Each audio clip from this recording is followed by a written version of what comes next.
Well, today is Juneteenth, and I didn't come here with the Juneteenth message. I really did not. Today, I decided to set myself free in the spirit of, though. Free from sugar. Had no sugar today for the first time, and God knows when. I'm really trying to focus on my health. So, no sugar. Am I going through immediate sugar withdrawal? Absolutely. My body is like putting me through it, but I'm going to see it through because I have a goal. I'm also setting myself free from hustle. What do you mean? Hustle. The movie Hustle and Flow. As black people, particularly black women, and I spoke on this the day before, there's always this thing about us working. I was raised in a family where my grandmother was big on just working, working, working, working, working. If you were young, you could not take a nap. You couldn't rest. You rest when you die type of deal. And I've seen people work themselves to the bone and their body starts to crumble as soon as they retire.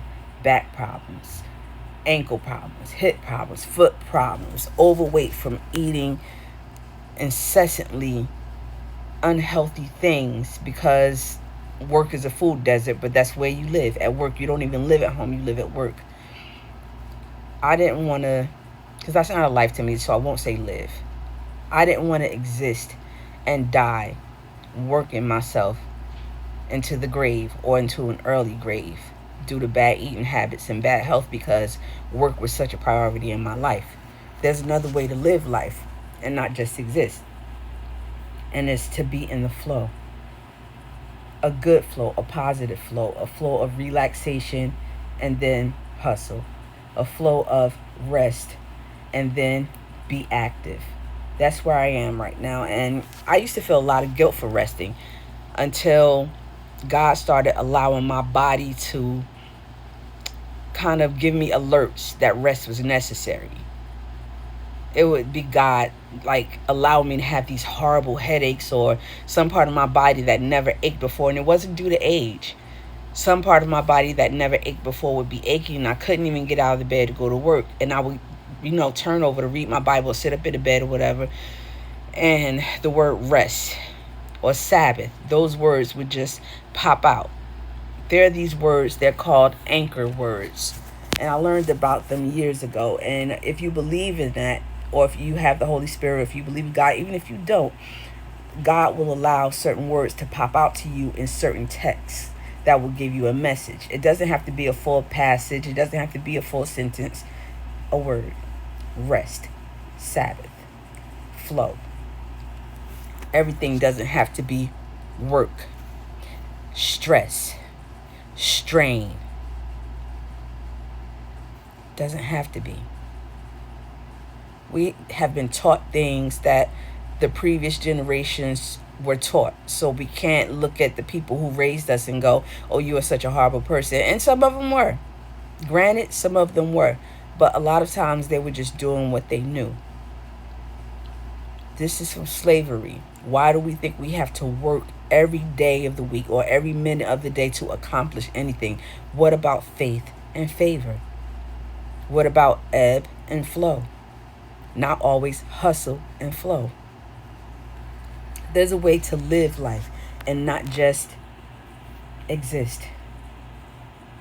There's a way to enjoy life and not just endure. And not that everything in my life is perfect, because, honey, if you knew, if you only knew, far from. But you don't have to grind your fingers to the bone to make life make sense or dollars. You don't. You really don't. Faith.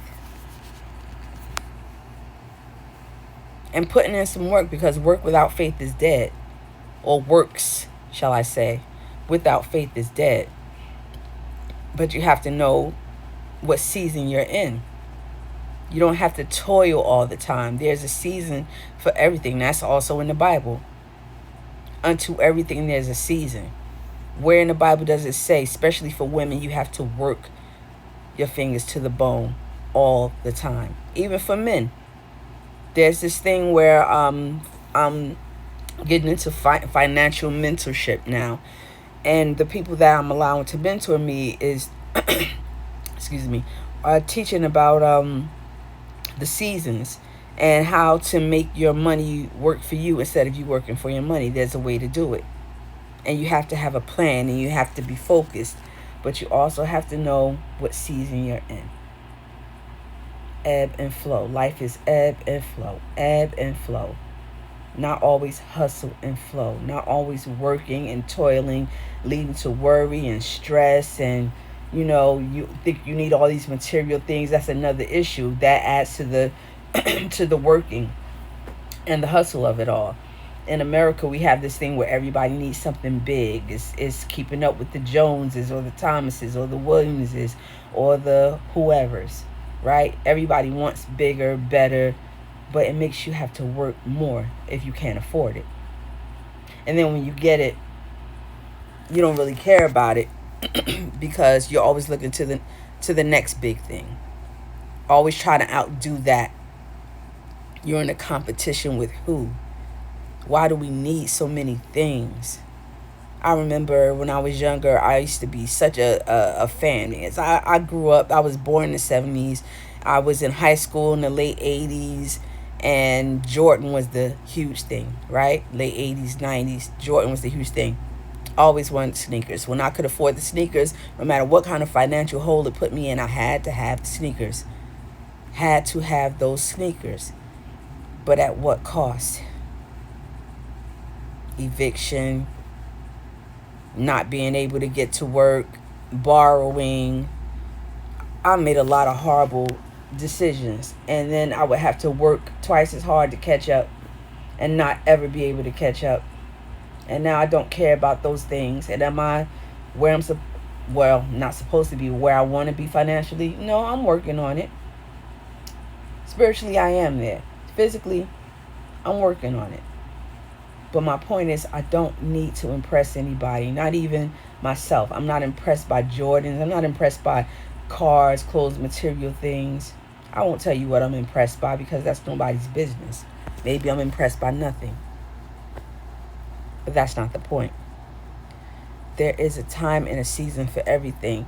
You don't just rest when you're 67 or 72 and over, whatever the retirement age is in America now. When you're that age, you don't just rest then. You don't wait until the grave comes knocking on your door to rest. God created everything in 6 days. And on the last day, he rested. Find some rest. Find some ebb, find some flow, find some peace. You don't always have to hustle. That's all I got, plain and simple. Sugar withdrawal is a bitch. Peace.